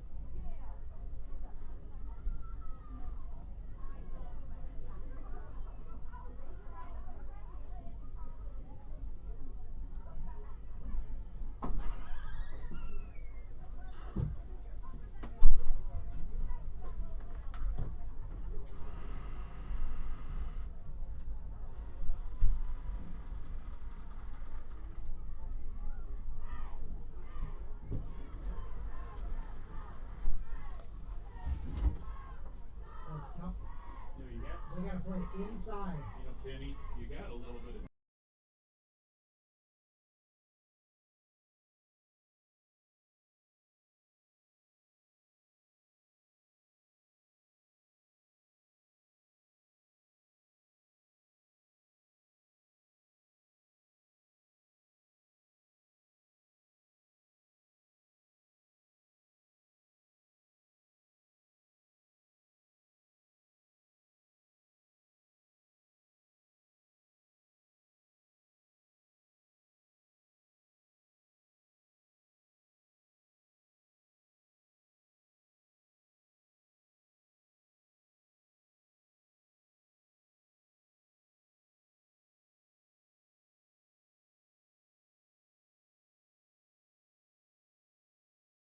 And that's what we need to see going into next week. Man in motion. Haven't seen that a lot. Hand off to Blair. Blair kicks it to the outside. And there is that Everett speed. And I think they're going to give Everett with a face mask. They tackled Dane Blair. But once again, unfortunately, these Everett penalties are coming on the 5-yard line. It's going to give you what, 3 yards, if that? 2-yard face mask.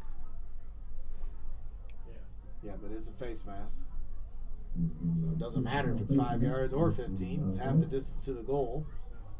Second and goal from the 2-yard line. 2.5 if you want to get specific, probably.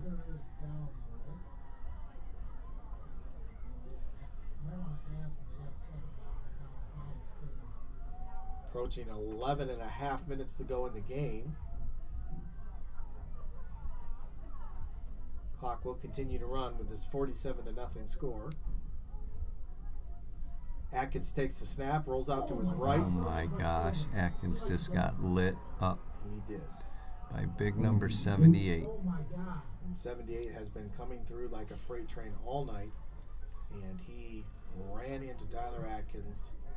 Probably one of the bigger collisions we have seen all night. And Tyler just bounces up. Good work by him, because I'd still be laying there. He got absolutely flattened. He got the ball away. I'm not gonna lie, I wasn't really paying attention. The collision was so severe in the backfield. Once again, 47-0 is the score. It's 3rd and goal from the 3. I think it would be huge for Lake City's confidence to just get something in the end zone here, not get shut out. I'd have to agree with you. So 10.5 minutes, clock continuing to run. 3rd and goal from the 3. I think it's more like the 2.5. Hand off to Blair. Breaks a tackle, but got kind of hit behind the line of scrimmage. Not going to be in the end zone. So we're going to have a 4th and goal from... He got something, yeah. They're going to mark him on the 1. So it's a big play. Score's 47-0, but I think building some confidence for hopefully next week against a good West Branch Ogama Heights team, and just some confidence going into the long homecoming weekend for this near second unit. It's again the only outside of the line, and maybe Lane McLeod, the only regular first stringers, if you want to use that term, that are still out there is Dane Blair in the line. We've got a backup quarterback in Tyler Atkins. Brody Gothard already was not playing tonight. Sam Barron has gone out with an injury as well. So a real mass unit out there. We'll see if they can show some grit and some heart, get in the end zone. 4th and 1, 4th and goal from the 1. Atkins takes the snap. It's a jet sweep. I think this is a touchdown. How about that? Good job. Is that Lane McLeod? Yes, it was. So Lane McLeod on a jet sweep. Once again, you got to kind of go with what you got.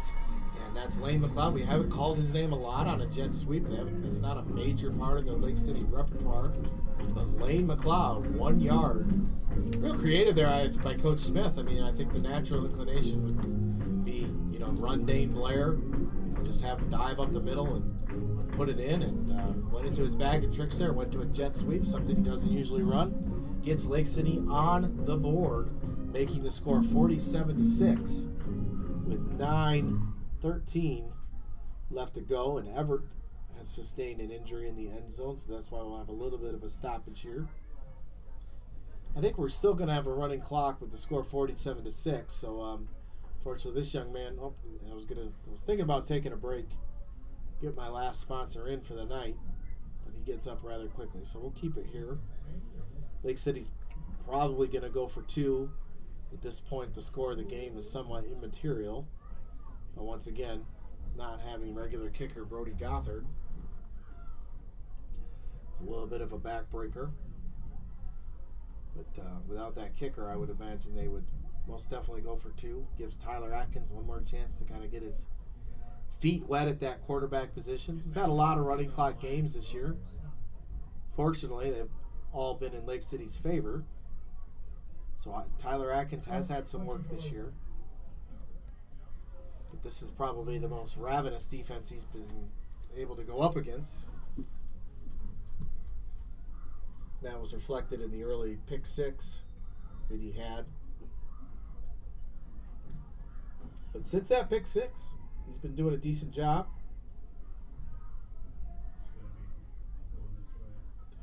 Hand off to, I believe that's Blair. Blair breaks a tackle, dives into the pylon. What? My goodness. You can probably hear some fans underneath us. Dane Blair still running hard on homecoming week. Broke a tackle. I think they're going to call his knee down before the ball hit the pylon.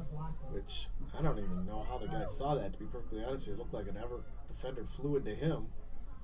So with 9:13, the score is Everett 47, and with the failed 2-point conversion, Lake City 6. Be kicking it away. And once again, these are rules and things we wish we wouldn't have to be discussing, but does the clock stop now that Lake City's on the board, or is it still a 35-point margin? Okay. So it's still going to come at you rather quickly here.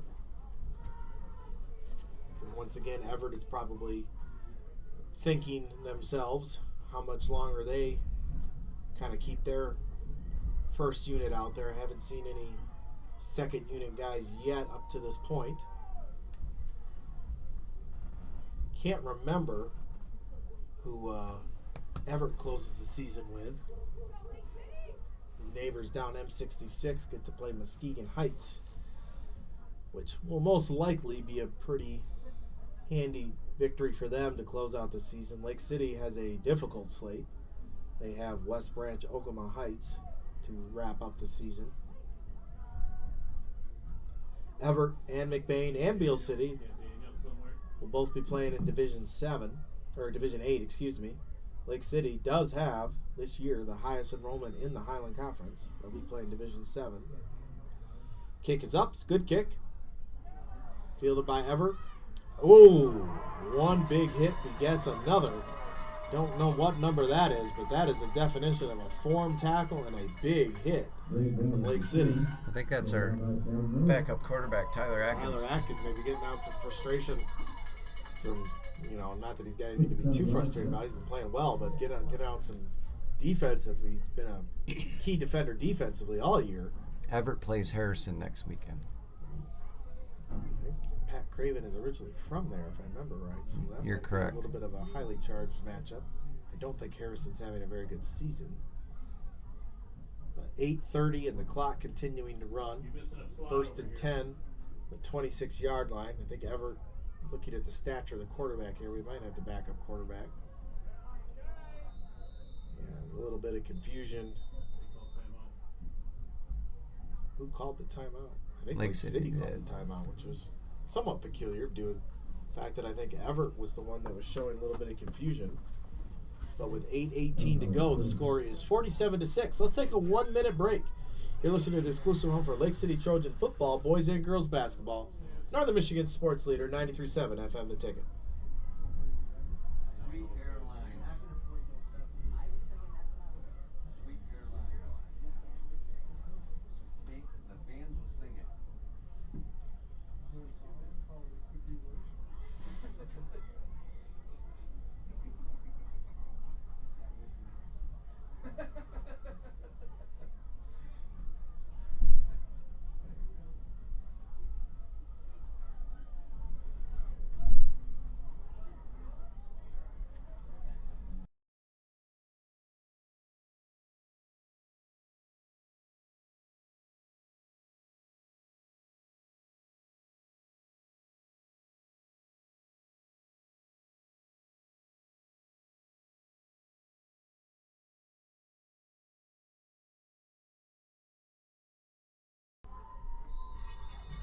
Pass to Lucas Johnson. And for about 7 yards.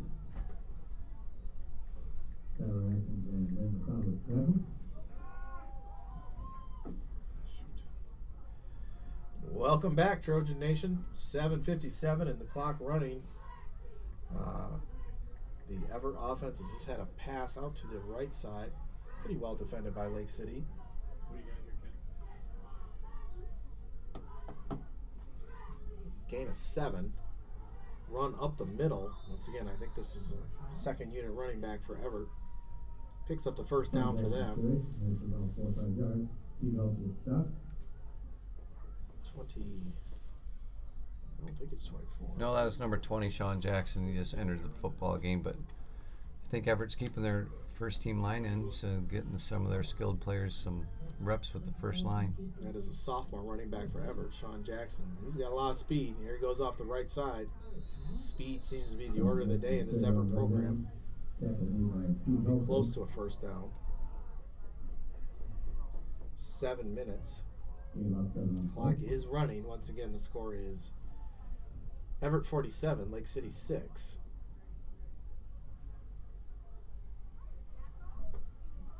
About the 46-yard line for the Wildcats. 4 wide, 2 to each side, 1 back. Haven't got the number yet on the backup quarterback. Number 6. That is Noah Vanderlinde. That's my story, and I'm sticking to it, Vanderlinde. And he's a sophomore as well, so these might be some fifth-quarter players for Everett. Did the JV won last night by a touchdown. I can't remember the score, but they won by 6. That's good. Good week for the Lake City athletic program. Would have liked to have seen a little bit different of a result here. Fumble on the play. I was going to say, that was good defense, because if it would have been a quarterback keeper or a running back, the read option, they had them both sniffed out, so much so that it forced a fumble. And that sets up a 4th and 3, so Everett second team offense was moving, but good job by the Lake City defense stopping them, forcing Everett to punt. Somebody got to go in for Colby. So we will have a punt away after missing the first. I think it's the first Everett punt, one of the first ones. After missing their first kick, they've been pretty flawless in special teams. They also picked up an onside kick. Punt is up and should have been blocked. Looking to see if there's a flag. Nope, the official in the back What did signaled that mean? that the ball was tipped, so it doesn't matter if you All right. run into the punter after the ball is tipped, so that's why the flag was not thrown. I feel like I learn something every week, and like I said, I was looking back for the flag, because there definitely was a collision there, but the official was waving his hand, and that means like a basketball official, like a ball contact tipped. So with 5 minutes and the clock continuing to run, Lake City will get the ball 1st and 10 on their own 34-yard line. Tyler Atkins just led a nice little touchdown drive with under 5 minutes to go. See if he can do that. Once again, we hope for the best for Darren Kunkel. Maybe see him back next week at the quarterback position. But if not, these are some big reps for Tyler Atkins. 1st and 10 from the 34-yard line. And I think Everett is going to call a timeout. Called on Wildcats. We will take it with them. I think looking at the math, which is never my thing, could be risky.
See if Lake City can get another score on the board. That would be big for not only Tyler Atkins, but this team's confidence on a night where not much has gone right. Atkins takes the snap, hands it off to Blair. And a shirt tackle thrown to the ground. Tapped the ball carrier ahead for about 3 yards. That's Tavin Miller on the carry, freshman Tavin Miller. And that's Tavin Miller on the carry. So once again, good to get these ninth graders some work, the future of the Lake City Trojan program. Now Blair checks back in at his running back position. They gave Miller 3. I thought he got a lot more than that. I think they He's got did the give him deep a lot ball. more. He's got the deep ball covered. Atkins once again playing the quarterback position. Blair back in the game. Thunder's played. He's not going to let him beat it deep. Noren in motion. Hand off to Blair. Blair breaks the tackle, keeps his legs moving. He's good at that. He's close to a first down. I think he's going to be a tad bit short. So it's going to be Third and a yard. third and very short. Don't need a measurement because the clock is running. So whatever the officials say it is, you might as well just take it and try and get that first down and maybe get another point up on the board, another few points up on the board. And Roland Ball is going to saunter slowly off the field. This might be hats off on a good night and try and save a little bit for next week. Noren in the backfield with Atkins to the set to the right. Ian Noren. Atkins takes the snap. They're going to pass it on third and short. Atkins is in trouble. And what a nice play by him. To get the first That down. is a Fox Motors first down. Looked like they were Tried to set up that screen to the left-hand side, but Everett's defensive line snuffed it out and covered the back, and a good job in athleticism by Tyler just to tuck the ball and get the first down. He only needed one. He probably picked up 3, but he probably ran 20 yards to get those 3. As once again, he really showed some good footwork to get out of a difficult position and picks up a first down. Noren in the backfield again, set to the right. Ian Noren, Tyler Atkins. Atkins in trouble again, throws it up. Little jump pass over the middle to Schichtel. Not a bad decision by him. Schichtel's probably one of the taller receivers that they have. Put it up where only he can get it. Clock does continue to run as Lake City is moving the ball, but we've got a running clock. So we're down about 40 seconds, so this is a high likelihood that this will probably be the last play of the game. So if you're Coach Smith, maybe ask Tyler Atkins, think you can get it to the end zone? And see what we can do here. This will be the last play of the game. Have a very brief, very truncated post-game show. Allow people to get out and community homecoming night. Nice little play there. It's not gonna. It was a running play. A little bit of a fake by Atkins. And that will be the last play of the game. The clock has expired, and the final score of tonight's contest is 47-6. So let's start our post-game show right away. Allow Steve to get out maybe with his family if need be, and